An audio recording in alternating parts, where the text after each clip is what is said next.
que Van Aert C'est surlève. fini. Ouais. Ouais, Wout van Aert qui s'écarte. Wout van Aert qui s'écarte. Bonjour à tous et bienvenue sur la 7ème étape de ce Dauphiné 2022. Les deux dernières étapes vont décider du sort de cette course désormais. Et aujourd'hui, il faut rallier Vaujany au départ de Saint-Chaffray, Hautes-Alpes, Savoie-Isère. On y est bien donc au cœur des Alpes pour un tracé qui se rapproche d'une étape du Tour de France. Celle de cette année prévue le 14 juillet qui empruntera le Galibier, la Croix de Fer avant de filer vers l'Alpe d'Huez.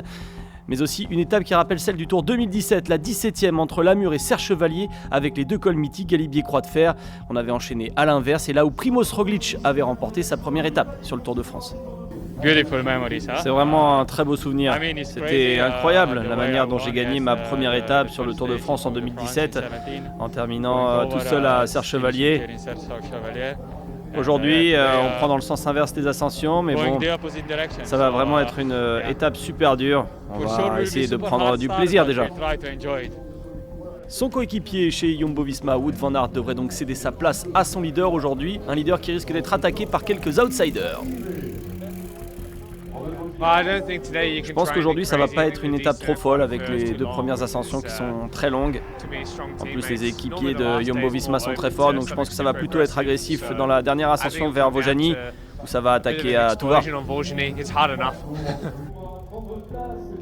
L'étape est courte, ça va être intense, ça va être nerveux et dans tous les cas il y aura forcément un rouleau compresseur qui va être mis en route. Je pense que les Jumbo vont mettre rouleau au compresseur et il n'y a pas forcément non plus tant que ça d'écart. Il y a beaucoup de coureurs qui sont entre 3 et 4 minutes au général, donc on risque de se retrouver avec un schéma de course avec quelqu'un de bien classé devant et Jumbo qui roule derrière.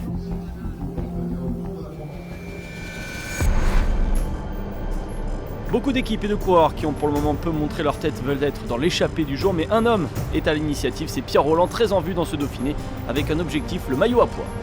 Galibier, Croix de Fer, Vaujany, c'est un gros morceau et forcément on va essayer d'aller à l'avant. Ils sont une petite vingtaine aujourd'hui à l'avant de la course, des équipes peu en vue, des coureurs qui viennent jouer les rampes de lancement pour leur leader. Voilà donc un bon mélange.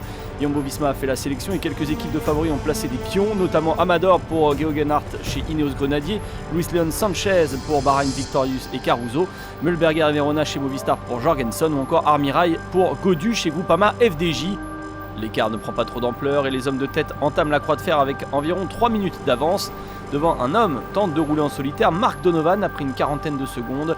Le Britannique de 23 ans, bon grimpeur, a une stratégie quelque peu difficile à comprendre. D'ailleurs à 7 km du sommet de la Croix de Fer, Mark Donovan est repris par l'échappée, notamment après un gros travail de Jasper Stuyven, le Belge qui va rapidement décrocher. On entre dans les pourcentages les plus compliqués. Donovan mais aussi Amador sont également distancés.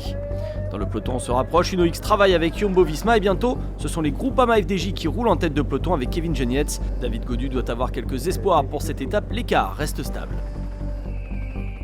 Dans le groupe de tête, on commence à s'impatienter, Mühlberger de Movistar a accéléré et c'est bientôt Kenny Elissonde qui va secouer tout ce groupe.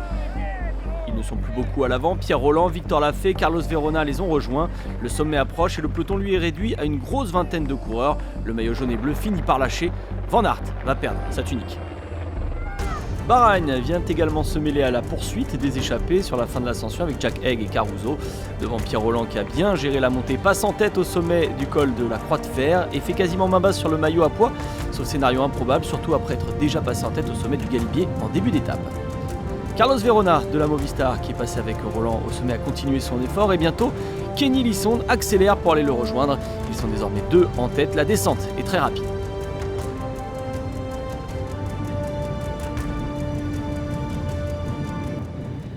Entre les deux hommes de tête et le peloton, il y a un groupe de coureurs intercalés. Les favoris pointent à environ 1 minute 30 au pied de la dernière difficulté du jour. Groupama FDJ continue de rouler pour David Gaudu qui aime les montées courtes. Verona a quelque peu distancé Kenny et Elissonde et creuse l'écart. L'Espagnol a une chance d'aller au bout si la lutte entre favoris ne démarre pas rapidement. On est entré dans les 5 derniers kilomètres. Quelques attaques justement parmi les favoris, mais les principaux leaders sont là et à moins de 3 km de l'arrivée, c'est Jonas Vingegaard qui place le plus gros pétard. O'Connor et Roglič sont dans sa roue, c'est plus dur pour certains favoris. Carlos Verona va aller au bout, mais dans le groupe des favoris, Roglič passe à l'action. Seul O'Connor semble avoir de bonnes jambes pour suivre le Slovène. Verona passe seul sous la flamme rouge. Roglič est en poursuite. C'est bon pour Carlos Verona, 29 ans, qui s'impose pour la première fois chez les professionnels. 6e victoire pour l'équipe Movistar cette année. Carlos Verona s'impose, il a été le plus fort de l'échappée derrière. Primoz Roglic va faire le ménage au classement général. Victoire de deuxième place pour Primoz Roglic qui va s'emparer du maillot jaune de leader du Critérium du Dauphiné comme il l'avait fait il y a 2 ans. Carlos Verona remporte son premier succès chez les professionnels. Rapidement, l'équipe Movistar a privilégié la victoire d'étape car Enric Mas ne pouvait pas défendre ses chances aujourd'hui au général. L'Espagnol combatif du jour a donc résisté au retour de Roglic dans le final. Verona avait accroché quelques places d'honneur sur les grands tours avant cette victoire. Une 3e place à Loudanviel en 2020 sur le Tour de France. Une 2e place derrière Michael Storer sur la Vuelta l'an passé au balcon d'Alicante. Alors c'est un jour de première aujourd'hui sur ce Dauphiné pour Verona. C'est incroyable, c'est ma 12e année professionnelle et je sens que mon niveau s'améliore. Mais il me manquait une victoire. Ces dernières années m'ont donné déjà pas mal de confiance. J'étais pas loin il y a 2 ans dans le Tour et sur la Vuelta l'année dernière. Et aujourd'hui, quand je me suis retrouvé dans l'échappée, je me suis dit il faut que ça soit aujourd'hui. Verona s'impose donc devant Roglic qui n'a pas encore gagné sur ce Dauphiné mais qui prend les commandes. Vingegaard prend la 3e place devant O'Connor. Tobias Allan Johannessen prend une belle 5e place. Gaudu est dans le top 10. Au général, Roglic devant son coéquipier Vingegaard et Ben O'Connor dans l'ordre de leur arrivée d'aujourd'hui à Vaujany.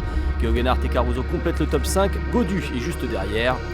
Van Aert est et restera le maillot vert de cette édition du Dauphiné devant Hayter qui joue encore le général aujourd'hui. Le Britannique a pris quelques points au sprint intermédiaire du jour mais ce sera insuffisant pour aller rechercher le Belge demain.